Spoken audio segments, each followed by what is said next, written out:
Welcome to the voice of St. Anthony Parish from Alston, Massachusetts, right here on WROL, 950 AM, 100.3 FM. And you can also hear us at CatholicAudiomedia.com. That's CatholicAudiomedia.com. Well, as we continue this week, which is the week after Independence Day, so we're right in the middle of July as we continue through the summer. And I've taken a few shows over the past couple of weeks to talk about some of the issues that popped up and pop up from time to time. Some of them that are brought to my attention because people know something about me and they may know I have a response. Some of them have to do with the church and other things. And one of those things that happened recently, and I thought, well, maybe this would be a good time to talk about it, is the implosion of the submersible. Actually, it's not a submarine, it's a submersible that happened from Ocean Gate as they were going to investigate the Titanic. And people asked me about it because they know, A, I was in the Navy, and B, I was a sonar technician. So therefore, I do know a lot, enough about the realities of underwater. Even though I was not on a submarine, obviously we investigated submarines, or investigate isn't the right word, but we looked for submarines, and we understood the water, and we also understood that the underwater environment is extremely hostile to the human race. It's well known now, it was a top secret mission at the time, but it's well known that the reason why Robert Ballard was able to find the Titanic is it was a deal he made with the Navy because they needed him to find the Scorpion and the Thresher, which were two submarines that during, I think, the 60s, I think one was the 60s, one of the 70s, but two submarines that had disappeared. And I remember when I think it was the Thresher disappeared, and they literally disappeared. And I remember the news stories. Just lost a trace, didn't find anything to do with them. And so his job was to find where these submarines were. And he said, sure, I'll do it, but can you allow me to try to find the Titanic too? And that's where that deal came. So the other part of it was secret until the discoveries were made.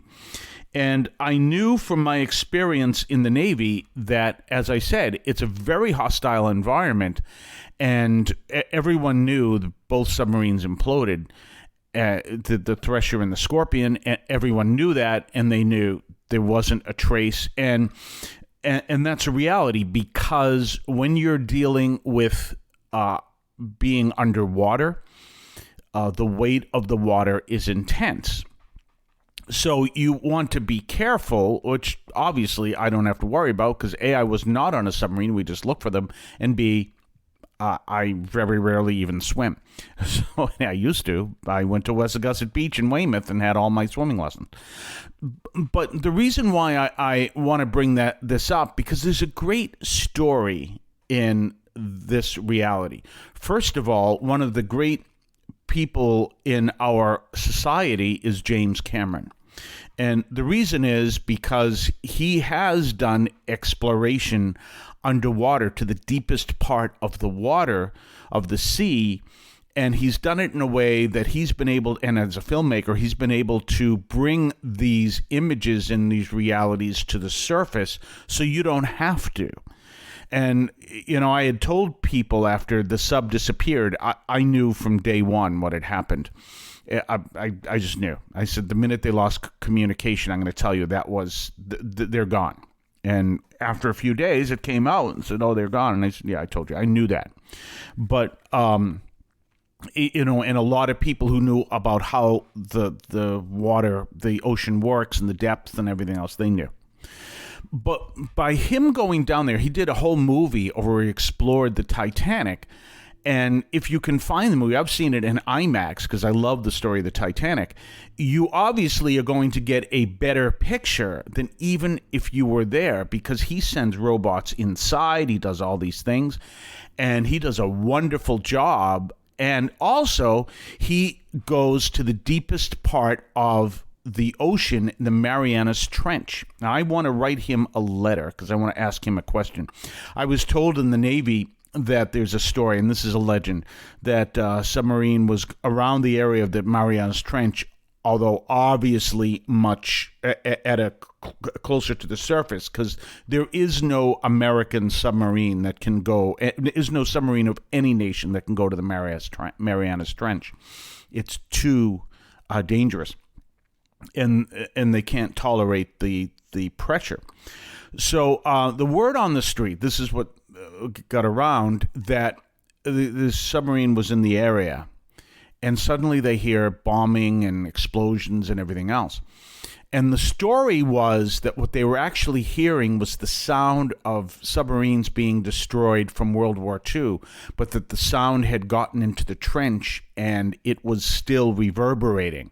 And I'd love to find out if that story is even true. So I want to write to James Cameron and find out about that. Fascinating.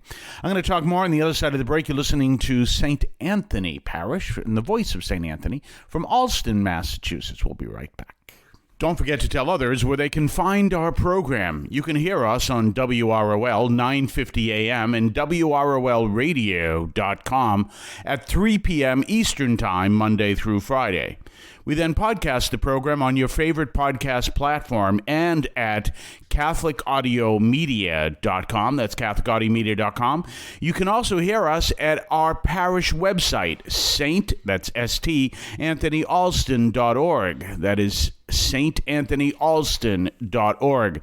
Let others know where you can find us and spread the word about the Catholic Audio Media podcast. We're back. So we're talking about a little bit about the submarine or the submersible that was destroyed recently from Ocean Gate, and we're talking about that whole reality, and we're talking about James Cameron and his adventures. Well, he went down to the Marianas Trench.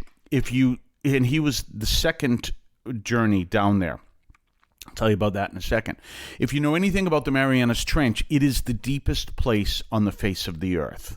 And it's, I forget where it's out off of China, if I'm not wrong. Now watch it be watch it be off of California. It's not, but my geography is so bad. But it's over in that area.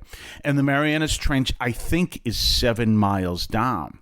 So as he goes down there, obviously he's got a light on his vehicle, and you can see this in his movie, a light on his vehicle so he can see, but you have to realize that's light is there. That's the only light that goes down there, because no sunlight gets down there. It's so far down. And he explained, he says, this is like the moon. He says, so it goes, which, by the way, does have sunlight. So the moon has more sunlight than you see here. And he goes all the way down, and he becomes the second person to see the Marianas Trench. To be in the Marianas Trench, the first one to see it. And they say, well, how does that happen? Well, it was a journey in the Trieste, and that was back late 60s, early 70s, and it went down to the Marianas Trench. And Jacques Cousteau, I don't think he was on board, but he was part of that journey, and goes all the way down to the Marianas Trench. But the way they landed, of course, they never knew what was there, and the way they landed brought up all this silt, so they couldn't see anything out their window because all the silt came up. So when James Cameron went down, obviously with this information, decades later, he lands in the trench in such a way that minimizes the silt so he can look.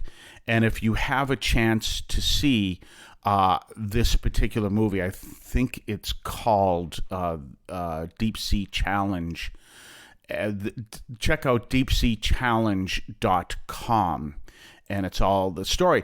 And what's interesting about that is he takes the right precautions, and he goes down to the Marianas Trench.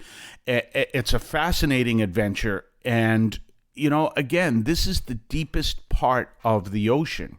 But you have to know what you're doing when you do that. And it's fascinating. Now, when I was in the Navy, they gave me a course, which I failed, I have to admit. I failed. To make sure to teach me how to solder in such a way that if they needed to put anything I soldered on send it to the moon or send it out in space, the solder would hold. Well, of course, I'm looking at that. I'm a sonar technician. When will any of my stuff end up in space. But in any case, it was just, I'm not a solderer. I'm not good at it. I flunked solder and went solder sucker. Literally, that's what it's called. And it went downhill from there. So anyway, but one of the fascinating things to look at is these realities are there, and we understand this is all part of creation. This is all part of the reality. And when we decide that these forces are bigger than us, so we want to work collectively how to best work with them, then we succeed. But when we decide, no, I am smarter, or don't worry, we can do this, or I'm not concerned, or I know what I'm doing, without being humble before this reality, then you have the recipe for disaster. And that's consistent right across the board. Because I believe that there are what I called bookend tragedies, the Titanic and the Challenger. And both have their moments when there was a warning, don't pursue any further, and both said, let us go. For the Titanic, it was the iceberg warning, and for the Challenger, it was the O-ring warning. We'll talk more tomorrow. I want to call your attention to Catholic TV, which offers great faith-filled, family-friendly programming 24 hours a day. You can find your cable channel at www.getcatholictv.com, and you can watch online on the free apps or check out the YouTube channel.